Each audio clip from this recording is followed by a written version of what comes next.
మంచ ఎక్కి కేక వెడితే కంచి మేకలు చుట్టు చేరును, నీ అల్లరిని ఆ లేగదూడలు ఒల్లెకొచ్చి వదిగిపోవును. పాలిపోయిన కందిసేనే లచ్చువమ్ము,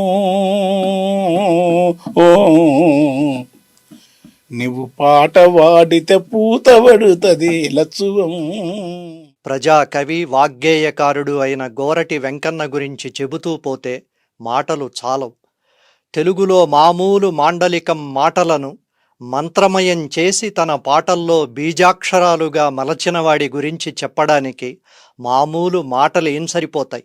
రామశిలుక, గోరువంక, పాలపిట్ట, తీతుబమ్మ, పావురాయి, నరుడు పెట్టిన పేర్లు తప్ప తమకు ఊరు పేరే లేదు. ఆ పేరు కోసం ఉనికి కోసము ఈ సమంతా రాటం లేదు పుల్ల.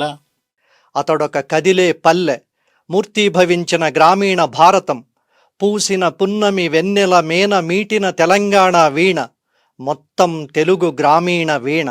మోదుగు పూల వసంత నేల, తంగిడి పూల బంగారు నేల, జమ్మి కొమ్మన పాల పిట్టెల, గంతులేసిన జింక పరుగుల, ఇడుపు ఇడుపున జానపదంబులు, ఇంపుగా పూసిన కవనవనంబులు, ఎగిసిపారే ఎన్నెన్నో ఏరులు, బుద్ధుని పాదపు ముద్రడ కొండ, అవనిగిరి కొండ, పద్మనాయకుల దేవరకొండ, మేటి రాచకొండ, కొరణుపాక తీర్థంకర పాద, వర్ధమానముని తెలిపిన బోధ, యాదగిరి నరసన్న మొక్కులు, జానుపాడు సైదన్న సొక్కులు.